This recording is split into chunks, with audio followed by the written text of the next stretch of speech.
Shonen Jump, our Shueisha, really has the audacity to cancel Undead Unluck after heavy-hitting chapters like 116, I will personally drive over to the headquarters and kick everybody on the board of directors in their left shin. But I'm getting ahead of myself. This was a heavy-hitting chapter of Undead Unluck. We get to see the end of this fight, and we got some beautiful news at the end of it. But I'm getting ahead of myself. Remember, drop it so we can get straight into chapter 116.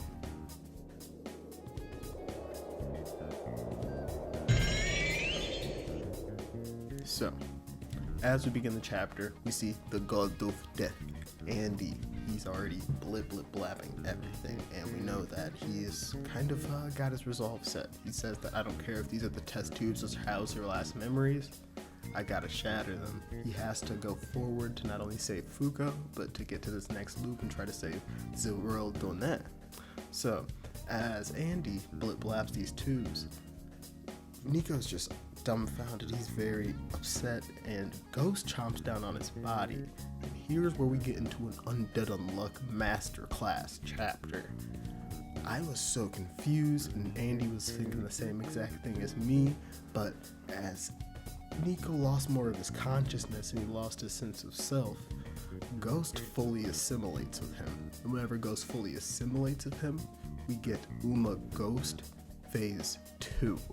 And I haven't talked too much about Umas, I guess, to say on this channel, just because we haven't really seen too many Umas in the past 20 to 30 chapters. However, we all know how the phase system works.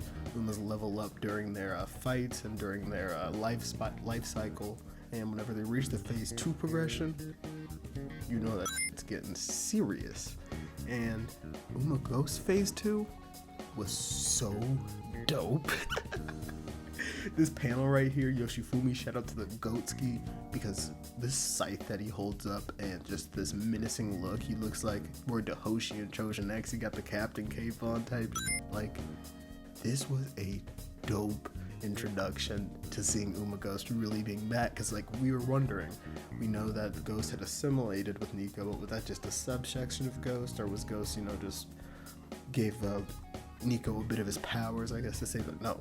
He was right there, and he said that this was all a part of his plan, and thank you, Undead, for fully breaking this man and getting him to this point where I can take over. So Ghost is fully in the driver's seat now, and we hop into a really dope fight.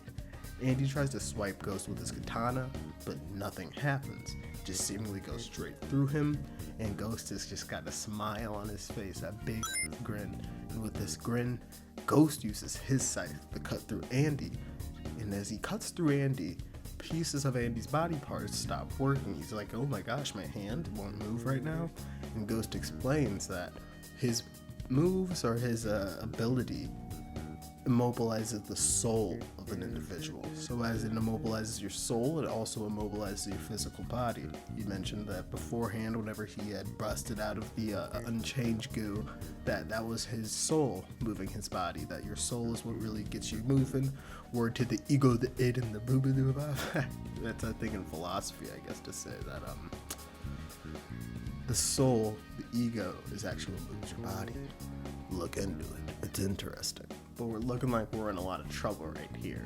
Ghost has kind of got the much higher upper hand on Andy, and he just starts kind of gloating and just having fun in the fight. He's talking about how he's never been physical and how he's never been able to be with people. He's always been alone his entire life. So being in the real world with a physical body, being able to really interact with people, this kind of fun. And he's like, hey Andy, I can make friends now, dog. You want to be my friend? Or do you want to be my foe? And my boy Andy, that's a hard-boiled guy. He ain't about to turn over on the gang. And instead of turning over on the gang, Andy's just like, let me use what I've learned this arc. And just turns into his astral form alongside of him. And you're already like, wait, Andy can use his astral form and his physical form at the same time? He's kind of mastered this shit, but no. Andy seriously mastered this, which we will go into further detail on later in this chapter. So although Andy uses his astral projection, it's not working still. Whenever he tries to hit Ghost, Ghost just says, in this form, phase 2, I can use my physical or astral form in any point in my body. So anywhere Andy's going to try to touch on him, he could just go vroop, vroop, vroop, vroop, and he's just, checkmate again.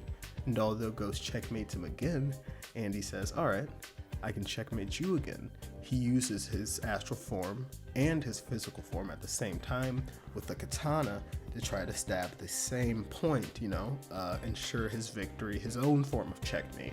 But this is whenever Ghost, also being kind of hard-boiled, I'm not gonna lie, he's a bad guy, he's immoral, but this is a hard-boiled move. He puts Fuko in the core right in front Fuko right in front of his core, and he says, oh, if you want to stab me, you're gonna have to stab her, and if you touch her, if you scratch her in this weakened state, she's likely so as we are kind of at the end of the road, Andy doesn't really have any more tricks up his sleeve right now. He has to save Fuko, and he has to also defeat Ghost to not only defeat Nico and save Nico in a sense, but to progress the plot, guys. Like, if we don't get Fuko back, we're kind of fooked, And Nico comes to save the day. Deus Ex Machina. Jedi Shonen Jump, we never lose. We never lose, baby. Nico just starts ripping through Uma Ghost, and he says some hard-boiled shit. He says, you're an Uma, and you can't even follow the rules? This is why I hate you bunch of unscientific rules. If you're not gonna follow the rules, then you're an enemy to science. And if you're an enemy to science, you're an enemy to me. This boy Nico rips through Ghost and frees himself. And as he frees himself, he says, I did meant defeat, so quit being difficult and give Fuko back to him already. And I loved this shit. Come on. This chapter had me so hyped the entire time I was reading it. I was just like, what? Like, this is the peak of a deadlock. Not the best thing we've ever seen, but this is just that sort of peak experience we get within the series. And Shueisha, I swear to God, I'm gonna beat you up. Yoshifumi's in his bag. You better not stop this lad. So Nico, with this moment of freedom, is still trying to help us out.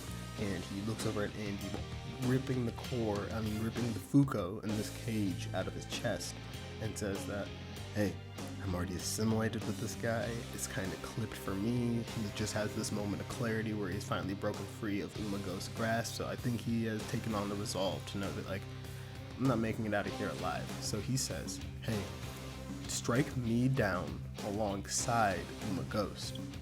If you do that, there will be a lag in between the time Ghost perishes and the time that the rule perishes. So during that lag time, if you put Fuko's soul back in her physical body, you'll be able to see her again. And word to Yoshifumi, hey, I'm not gonna lie, I almost shed a gangster tear this chapter. Yeah, I'll admit it.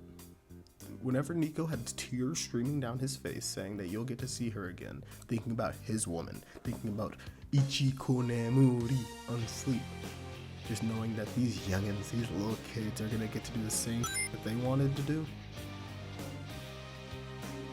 that hit home.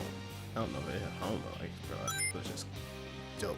Like, Nico, I've hated you during parts of this arc, and I've not understood you during parts of this arc, but I salute to a fallen soldier. And I can't wait to see you next arc, because Undead heard him loud. He heard him loud and clear. And as I mentioned earlier, he has really mastered this astral projection. Word to my girl Lucy, forgot to shout her out earlier, but she taught as well, and she must be the best sensei in the world, because Andy, understanding that if I have to do this, that I need to move, on his Kenshin. I've been watching Himura Kenshin recently. Dope series if you want to go back and watch some like classic stuff. A dope one to get into. But every samurai needs a move that can defeat somebody in one hit, and the one that can defeat Ghost in one hit is a physical and soul imbued attack. And whenever he imbues his soul into his sword on some Elden Ring, he says silver waxing moon, zoom. Freeze Fuko's soul, and we get that last panel in the chapter of Fuko's soul being released. God dang, this was a dope chapter. Shout out to Yoshifumi. I love whenever you do this shit. Whenever you do you. I really appreciate everything you've done for us, dog. I pray to God this series doesn't go. I'm gonna make a video talking about this on its own. However, yeah, next week, I think that we now need to see what happened with Tatiana, Unruin, and Seal. If Tatiana could presumably handle them, even if just for a little bit of time, we really might be able to get to this next loop soon. And even if the series ends soon, this would be a very dope way for us to get into it. I know this chapter could have felt like a rushed fight, I guess to say. However, it could have been 2 chapters, and that's about it. I don't mind it being 1 chapter. I think it was still very well written. All the points hit. We could have definitely seen a bit more of Ghost, because that was a dope character. That was a very dope phase 2 that he pulled out of his bag. However, nah, dude, this was dope. This was dope. If we get to see Tatiana booping on Unruin and Seal, I would very much so appreciate it, just so we can have a safe pathway in order to get to Fuko's physical body. We need to see what the Union's up to, we need to see what Life's up to, and we need to see what Shueisha's up to. So, I'll settle it, amigos. I must edit.